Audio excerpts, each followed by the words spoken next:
So we have our next guest coming up, and we're going to bring her on.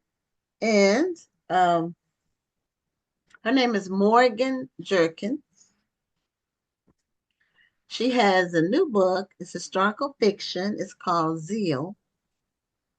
And as you all know, before I welcome her on formally and say welcome, if it's historical fiction, 80% of the time, I'm already in there. So I got my copy of Zeal already, and I haven't read it yet because my to be read shelves are overflowing. But if I'm it's gonna historical, get it because I just finished a book today. I actually was reading Miracle at St. Anna. I've seen the movie years ago, but I wanted to read the book. So I just finished that book and I need a new historical fiction book. So oh I'm gonna have to jump on Zeal. yeah.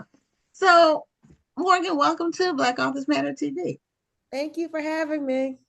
Thank you for being here. Thanks. And you are joining us from where you? Brooklyn. Oh, you're in Brooklyn. The first guest was from Brooklyn Well, too.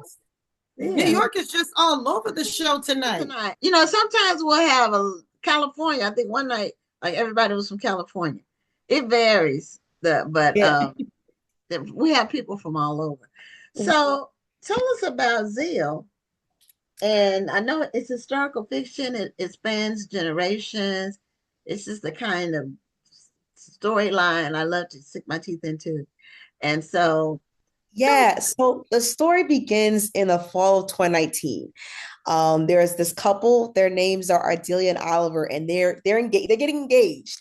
And as the party begins to wind down, Oliver presents a family heirloom to Ardelia, and it is a very old love letter from an enslaved woman to her lover, basically saying that they're going to be together. And then we go all the way back to the summer of 1865, after the Civil War in Natchez, Mississippi. There is a Union soldier named Harrison who is riding gallantly through the Mississippian fields to reunite with his beloved Tirza. And he finds out that she's gone. And throughout this novel, we trace the trajectories of their respective families until we get to that present time that we started with in the prologue, where we have this couple that's separated because of the COVID-19 pandemic. And it's through that grief and through that disconnect from community that they find their way back to each other through this centuries long bond. Wow. I'm, So I'm loving it. Like I love a story with layers, and there sounds yeah. like a lot of layers with this story. Yeah. A lot of layers and a lot of research. And so it was a type of story where, like, I had the idea during COVID, and I knew that I wanted to write a love story because I felt disconnected from my own community. I was living by myself in Harlem, right by Central Park, and there was such a stark absence of sound when the lockdown happened. I couldn't even hear my neighbors. I couldn't hear dogs barking outside. The only thing I heard were blaring ambulance sirens every day. And so that type of shock to the body is why I was like, you know what? I want to write a love story because I want to feel good and I want to make others feel good. And it was really as simple as that. Yeah, I remember during the pandemic when they showed on the news the streets of New York, and it was just like something out of a movie, like, Yeah. you Mm-hmm. know, just desertion, no people, no nothing. And, New York is constant sound, constant It, noise, yeah. you know. Yeah. It's constant sound, constant noise. And of course, when you're and I was working in media at the time. I was working as a senior editor of a minority based company, and so I had to be attached to news. That was part of my job. And when you're constantly getting these updates of like we're running out of hospital beds, when you get these updates of how New York City is the epicenter of the virus, it does something to you. Luckily for me, it did not stifle my creativity. I think it actually animated it. Mm, I like that. Yeah. So, um, how how long did it take you to write the book? It's a Yeah, it hefty. took me 4 years to write the book because um there was a lot of parts that weren't working at the time. There was a lot that I had to work through as a person to be able to produce some of the chapters. And also it's a big book. It was a big project. It's over 100,000 words. And it's my biggest book yet. And there were times where I doubted myself. Like I had friends of mine who I confided in, and I would cry to them. And I thought that my ambition outweighed my talent. It outweighed my capacity to do what I wanted to do. So it definitely took some time. So I was going to ask you when you said that there were things you had to work through as a person. Is that what you meant? Just the self-doubt and getting past that? Self-doubt, and also, Zeal is not only a book that's full of love for each other. Zeal is a product of love for myself. And what I always try to tell people is not only is your book going to evolve, you're going to evolve too as a person because you're going to go through many different seasons of life. And so I feel like I have been writing publicly since I was 22 years old. I'm in my 30s now. And there's a certain type of seasoning that comes with that, for lack of a better phrase. But I had to learn not only to move through self-doubt, but to have just this love and to be in love with myself. And I was able to dig deep from that to be able to create these very complicated but tender characters and create these equally as tender dialogue. Mm. So when you wrote the book, did you pitch it before it was finished, or did you wait until you were completely done before pitching it? You're the first person to ask me that, because what a lot of writers don't know, if there are any emerging writers that are watching, is that when you sell a book to a publishing house, sometimes they say they want an exclusive with you. What that means is the next project that you had, they will be the first ones that look at it. And if they say no, then you submit it to other editors of different publishing houses and imprints, then they can bid on it. So I think I had an exclusive contract. So I may have written perhaps a chapter or two, something along those lines. I didn't write the whole first draft. That's usually like an advantage of when you're already a published author, that they don't ask you to write the whole book, have it edited, the whole rigmarole. Right. So I probably wrote like maybe two or three chapters. Okay. And so, is this a lane historical fiction that you have written many books in, or is this like your first foray into it? So my second book, Wandering in Strange Lands, was me really flexing my history nerd self. It was a story about, I was basically trying to bridge the gap between those who fled during the Great Migration and those who remained, and the consequence of that. So it's part family history.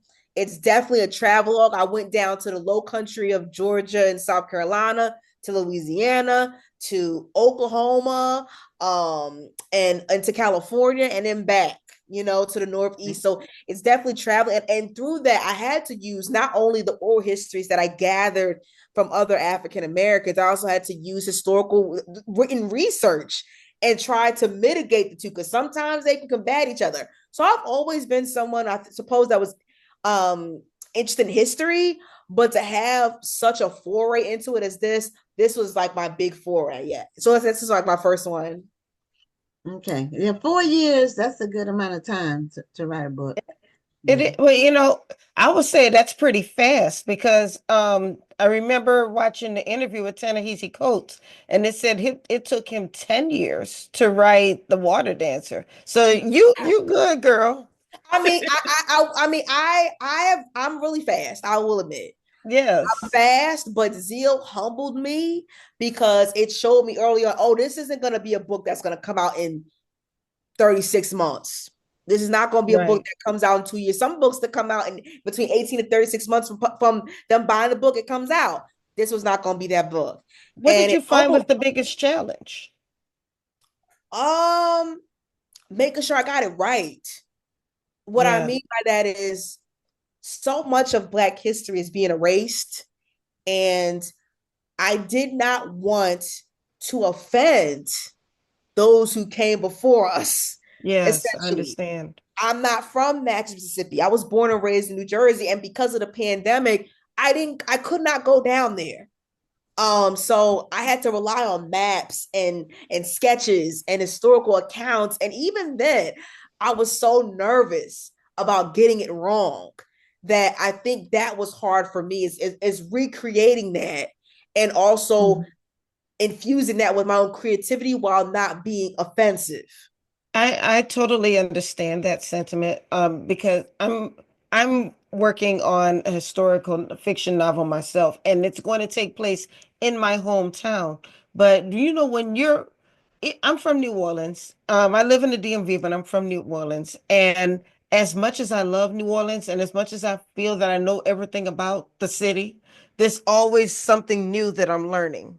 Or there's Oh something yeah. I didn't realize, or something that I took for granted when I was younger, and I had to read on it as an adult, you know. Yeah, I So, mean, New Orleans is one of those places where like yeah. you could get your PhD in just New Yes.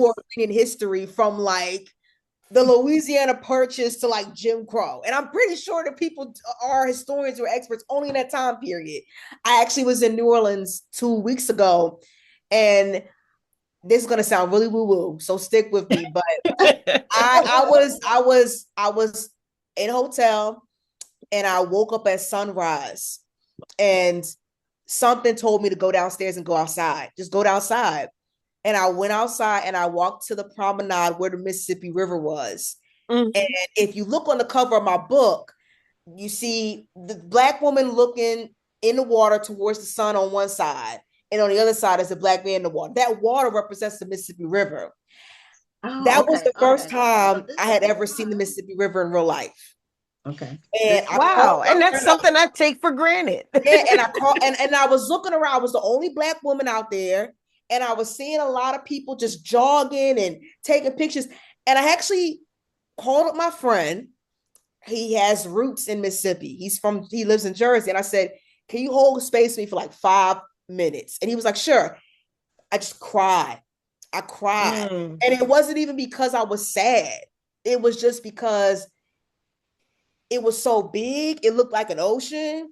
And also because when you think about it, like how many people's lives were changed using that water to come in, how many people didn't survive, how many people are underneath it, you know, like it just I was struck. It was so intense, and it was an emotional release.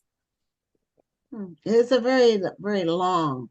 It's it's not as big as some rivers, but it's so long. It goes through, what is it, 8 states? Yeah, Yeah, it's yeah, very long. It almost just goes The down. whole oh length of the yeah, United States. yeah. Does And it I does think it spill out into the Gulf of Mexico? it's right there. I mean, when you talk to people, I like think it is. I think It, it gets yeah, it does go into the Gulf of to go. Mexico. Okay. Okay. Um, so it's very long, and whenever I go over the bridge, like there's a couple, the bridges are always really high. I guess because of boats and ships and that come through, but it's almost like going on a roller coaster, like going up the first leg of a roller coaster. Um, I think the first from Houston is in it's right after Lake Charles, or is it Baton Rouge? I think it's Baton Rouge where that first high bridge is that crosses the Mississippi River. I think it's wow. Baton Rouge. Am No, I right Baton or Rouge is wrong? kind of low. You sure it's not Lake Charles? You Okay, think it so is? what? Maybe it is Lake Charles, but I thought Yeah. it was further away. Well, maybe it is Lake Charles. That it's the Yeah, first it could big be. bridge that goes across the Mississippi, and it's really very ominous when you just see it from a distance before you even get on there and drive it. Because To it's so me, spiritually charged. it is, and you know, a lot of movies that were based on that period, have scenes. They're on the Mississippi River. Mm-hmm. Um, a lot of them that are based in slavery times. This is some that come. Well, Uncle Tom's Cabin is one of them. Oh wow. That movie was on the Mississippi, and also the movie Band of Angels. That was one I mentioned that before in another show. We had Clark Gable and City 48 in it. Several movies where the Mississippi River is a focal point. It's almost like a character. Mm-hmm. Yeah. Yeah, And definitely was a character in my book as well. Yeah. oh, okay, well that's interesting. So I was showing the cover in the back. This is a woman because she has braids, right? I think to see some lines there. Says on the I'm just saying I see the line. And then on the back, it's a man. And I didn't even realize that until you just said it. Because I didn't look at the back, I only looked at the front. And then I said, this is a lot of pages. It should be, I hope it's great, and I'm sure it is. But your storyline is so amazing, just where it started and that it wove in the pandemic. And I don't know if I've heard anybody else talk about a historical fiction book that brought you to the contemporary times and wove in the pandemic.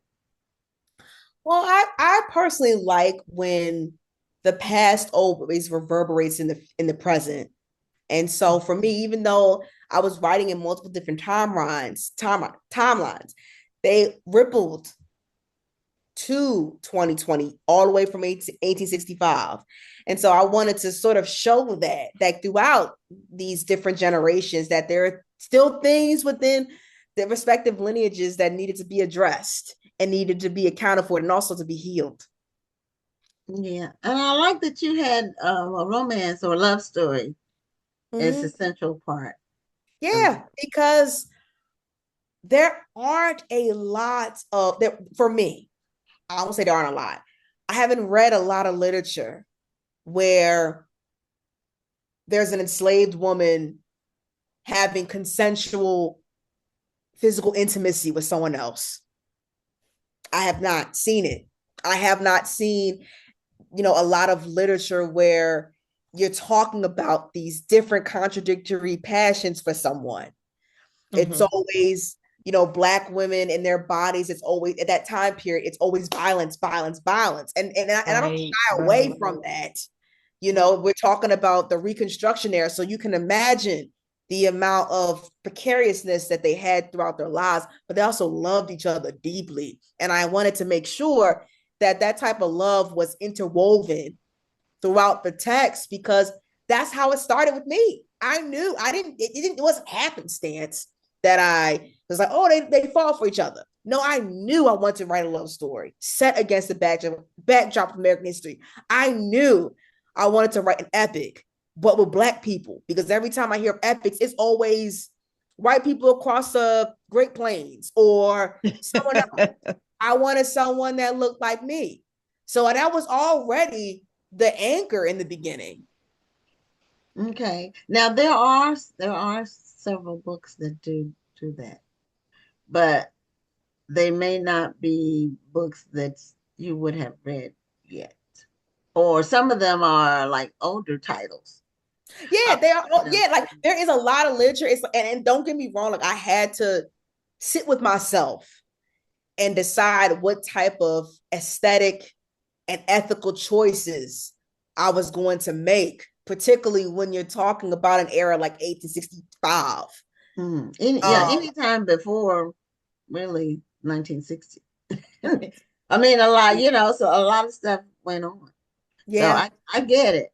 Um, but there are some, but they don't get as much attention Mm-hmm. as other books. And I can just um uh name a couple, and if you haven't had an opportunity to read them, Leonard Pitts has a book called Freeman. Freeman, like I guess it's kind of like a metaphor, but the person's name was Freeman, and he walked 1,000 miles to find his wife after the Civil War. and it's a love story, and all he went through to find her. Um, and that's an amazing book. And also, The Wake of the Wind by J. California Cooper. Oh, I don't, someone used that as my book as a twofer, like a double feature. okay, okay. So yeah, some Oh, people okay. might, you know how they say on Amazon it'll say people who bought one book, they might buy these other books together. It's kind of Yeah. like that. Um, so Mhm. that's an amazing book as well. And then I can't think of her name, it's not coming to me. Her Rhonda could probably remember. One of her books is called Black. Oh She has shoot. black books. Gwendolyn Brooks. No, She's contemporary. She's written books in the last 10 years. Oh, She's okay. got Well, like didn't five Gwendolyn have a book books. called Black too? I don't know. I don't know. But anyway, Okay. maybe the name will come to me later.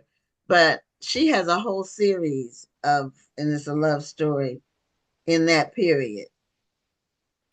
See, Black might be hard to look up on Amazon because you just got one word. And then you get the phone book. But I can't think of her name right now. Um, but anyway, there's a few. There's not enough. There needs to be more. And Mhm. I'm glad that you're able to add your book to the mix. Did you find it, Rhonda? I'm looking. That's gonna bother me. You know how when something going It's goes bothering me now. I have to find it. because I know her name is like it's stuck in my mind somewhere. And so now you said you had two other books before this one. I Is that had three. three books before this one? Okay. The book I was thinking about actually by Gwendolyn Brooks was called Blacks with the S on the end. Okay. No, this one is just singular Black. Okay. So it'll come. I may have to look it up after. I don't want to mess up Morgan's interview, but it's gonna bother me. When you got your okay to do the book, what was the time frame between when you submitted it and when it came out? Because it just came out. Didn't Yeah, it no, come so out it last was week? 2020, and then I Okay. finished it in 2024, and then it was a pub date of April 2025. Wow. Okay. Yeah. So it just came out last week, I believe, didn't it? Was it April last week? 22nd. Okay. So last Well, month. congratulations. Yeah. Thank you. Congratulations. How's the book doing? And like, what It, have you been doing, I like, mean, in terms of promotion and getting out there? a lot of events in person and also virtually. I feel good because I mean the amount of the reception I've received, particularly from Black women. That is something that really just feels good. Like people like to say external validation doesn't matter, and that's not It true does. It because absolutely it does. matters, but also when you're a writer like myself who works from home, who is always in her head all the time, to be reminded that your book has an impact and to be reminded that your book is living many lives in places and corners besides people that you don't even know about. To get that type Hmm. of reminder is what people like me like. It encourages us to keep going, and we need that. Mhm. Now you said you've been in the news business. That's what like your day job. Oh, I do writing full time now. Yeah, I was doing like editorial work then. But I do writing full time now. You mean like writing novels or book Writing writing? books, yeah. Writing books. Yep. Oh, good for you. I love that. Thank Yeah. Congratulations. thank Yeah. you. So how's that? So that means the book after this one's already written, right? The book after which one? Zeal. Oh no. So basically, so I like how well, basically what happened, right? no. It's just like you I have a standard of living that is sort of even though it's New York, I've written four books. So the type of money that I've been getting to support my work has been enough for me. And so when you come out with a book, sometimes the publishing contracts, they will basically have contracts set up where like you get paid upon signature, you get paid upon when a book is published. That's like not all at once. So Right. that type of arrangement is really beneficial for me. Oh, okay. Okay. Well, we have all kinds of authors that come on. Some have been writing full time and they have 50 books. Some are writing part time and have 50 books. Mm-hmm. Some of them have a day job and they still get to write 50 books. I'm amazed at it. I have 15, and to me, when I tell people that haven't written any books, they think that's a lot. But I tell them, I'm in awe of people who can just churn out books, stories. They can come up with stories, new people, new characters, new settings, new arcs, new twists, new plots. I'm in awe of that. So, um, congratulations on Zeal. I can't wait to sink my teeth into it because it sounds like it's going to be an amazing read. Thank you. Thank you. Thank you so much for having me. Well, You thank you for being here. We really enjoyed talking with you. Likewise, enjoy your evening. You too. Bye bye. Bye. Bye bye.